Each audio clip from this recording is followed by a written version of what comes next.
Okay, so this is for quiz number 1. This is for Gen Chem. This belongs to the area 1, which has the highest percentage. So number 1, what is the chemical formula of lithium carbonate?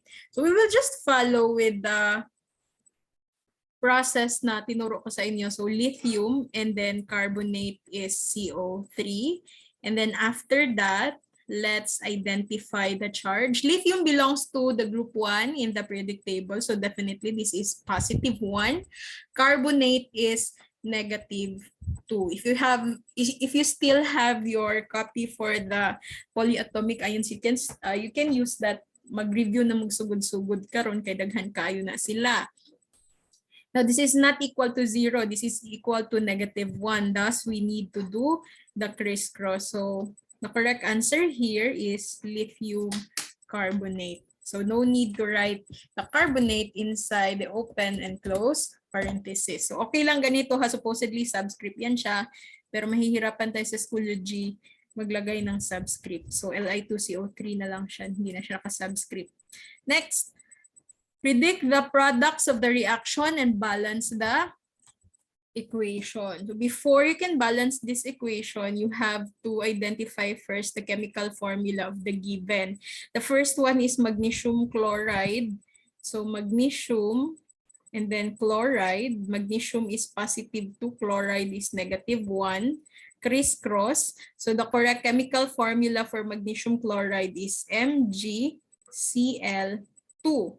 Plus sodium hydroxide, Na, and then OH. So Na is +1, the hydroxide ion is -1. So +1 equals -1 is equal to 0. No need to do the crisscross, automatic. Sodium hydroxide is just NaOH. And then take note, this type of chemical reaction is double displacement. Double displacement, diba, if you have two compounds and then mag-exchange partner sila. So, paano sila mag-exchange partners? Always remember sa chemistry, opposite attracts. Again, opposite attracts, meaning always talaga ang magpa-partner positive and negative. So, hindi pwede positive o positive or negative and negative. They will repel each other. So, in this case, remember that magnesium is +2. Kailangan ang next partner niya yung negative dito sa kabila. So, this will be magnesium and hydroxide. And then remember, pag gumagawa kayo ng chemical equation, nagbabalance tayo, hindi natin kinokopya yung subscript ng original substance because the subscript is dependent sa charge ng element. So always go back with the charge. Magnesium is +2. This one is -1. So this is not equal to 0. So we need to do crisscross here. Therefore, the correct chemical formula for the first product is Mg. And then, lagay natin sa loob ng open and close parenthesis si hydroxide. Again, kasi nag-crisscross tayo. And then, Na will now partner with the negative on the other side.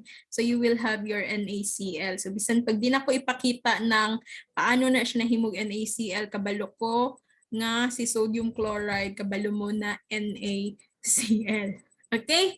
So next, we just have to balance this equation. So in balancing, how do we do that? We have to check the number of atoms for each side. So again, both for the product na side and sa reactant.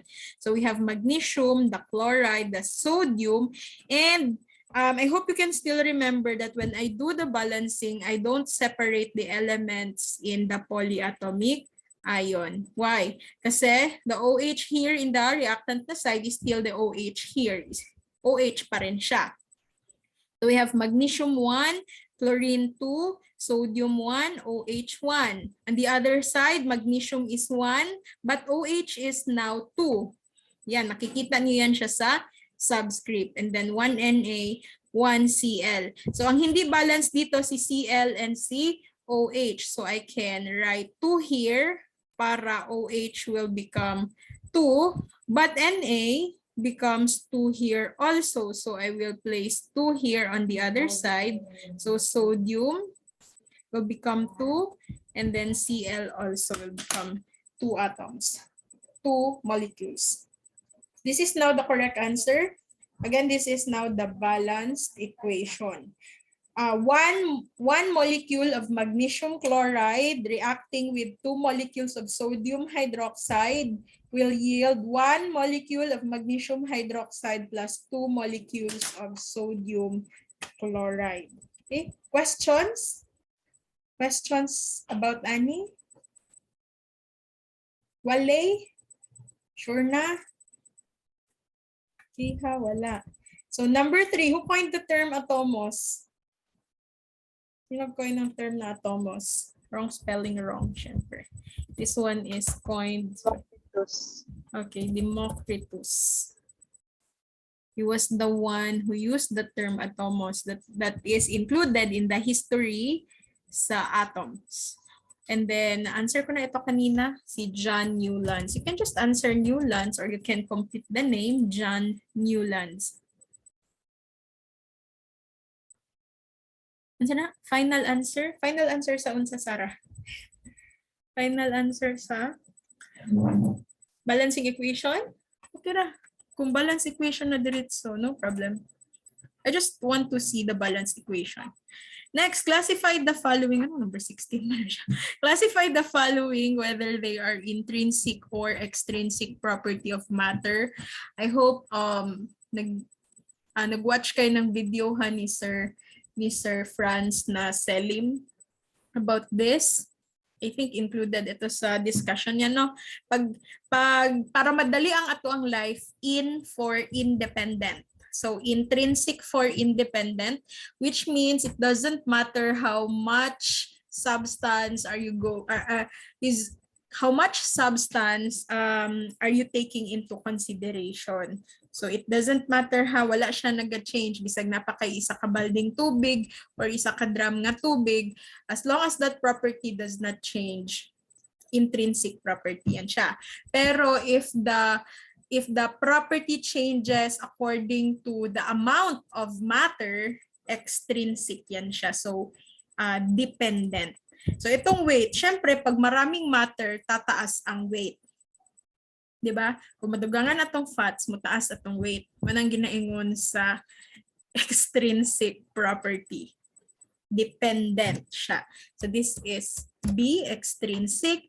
And specific gravity is letter A, intrinsic. So just like water, the specific gravity of water is 1. 1 lang, wala unit. Nakakay isa ka basong tubig, 1 iyahang specific gravity. Nakakay isa ka drum nga tubig, 1 gihapon iyahang specific gravity. So hindi siya nag-change even if the size, the volume, or the amount of matter changes. Again, that's intrinsic property. I hope klaro yan siya. Now, predict the number of, take note, protons and then electrons. So, this is protons here. Dito ang electrons. So, how do you know? For elements class, the atomic number represents the number of protons. So, again, atomic number represents the number of protons, while the atomic mass represents the number of protons and neutrons. So how do you know? How do you differentiate the two? Para dili jud mo malibog ang gamay nga number, atomic number. Pag dako, atomic mass. Ano mas dako siya? Kay duha na protons and neutrons. Now for a neutral atom, kapag kayong atom is walang charge, the number of protons is equal to the number of electrons. So just like this sa calcium, 40-20. Syempre sa 20 tayo 20 ang reference natin. That's the atomic number. So meaning 20 ang protons, and since this is not a charged atom, so 20 din ang electrons. That is also true in this case, 26. But for number 3, aluminum now has a charge that's positive 3. So, ang number of protons, hindi nagbabago, ang electrons lang. Ano ibig sabihin pag positive 3 ang kanyang charge? Ang meaning nun, mas marami ng 3 ang kanyang proton. Kaya naging positive. So, 10 minus 3, 13 minus 3 is equal to 10. So, again, mas konti si electrons for this pag positive ang charge niya. Well, sa antimony, ganun pa rin, 51, 51. Sa strontium, ito naman, 38 pa rin si protons, pero mas marami ng dalawa si protons, kaya si electrons ay 36 lang. Okay? That's how you identify. And then classify the following. Write only the capital letter of your choice. So element, compound, and mixture. Sa answer ninyo sa air? Sino sa air? C. Letter C. Air is letter C. Air is a mixture. It's a mixture of different gases. You know that meron yan siya dyang oxygen, hydrogen, nitrogen, meron gani helium or argon. So maraming different types of gases ang air. Sulfuric acid is H2SO4. So this one is a compound. Okay. And then francium, you know this is an element. And sucrose is also a compound. So pag pinaghalo-halo natin si compound and si compound, that becomes a mixture. So I hope wala na yung nagkamali din, ha? And then I think this is the last one. What are the products of the reaction of acid and base? Mga dito. Sa ganyan eh. Okay, pwede ninyo siya i-interchange, ha? Kay ako muna siyang giset. Sag ma-interchange siya. Sag nauna si water, okay lang? So salt and water. So kapila na ako na siya gi-share sa inyo mo ng number 1 question sa amuang board exam. Okay? Any questions sa Gen Chem? Ma'am, yung naglagay good ng label na proton at electron. Oh, nag-ingon ako kagain na kung i-recheck. Anything else? Oh. Sige, number 1, they are non-superimposable mirror images. Remember, we have lots of isomers, and one type of isomer there is they have the same molecular formula, but they have different structures. To be exact, ang structure nila is mirror image, pero non-superimposable. We call this, do not forget, enantiomer. You can answer enantiomers. Kung gusto nyo ninyo daghan, enantiomers. Okay, number 2, the property of carbon to form bond with itself is called what? Pag ang carbon daw, diba, that's one special ability of carbon. It can form bonds with kapwa carbon. Yes, that is correct. Catenation. And then number 3, a blank mixture contains 50% levo and 50% dextroisomers. Hence, this one becomes non-optically active. Hindi niya kayang i-rotate ang plain polarized light. Di na ako makalimtan ang instrument. It's the polarimeter to know whether the substance is dextrorotatory, levorotatory, or non-optically active. Again, that is called racemic mixture. Next, D-glucose and D-mannose are epimers at carbon number. Isang carbon number to? Very good, it's 2. So again, it's carbon number 2. Epimers class, they have the same structure. They have the same molecular formula, but in their structure, parehas sila lahat ng carbon except sa isa. So pag pangutanon mo og epimers at carbon number, meaning ana unsang carbon number sila dili magka pareho. So that's carbon number 2 for glucose and mannose.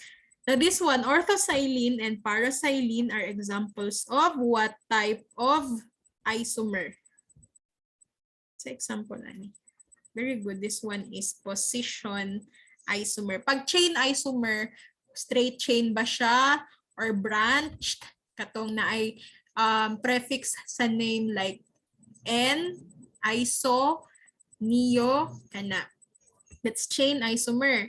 Pero pag enantiomers, na-mention na nato kagaina, they are superimposable mirror images. Take note that they have the same molecular formula.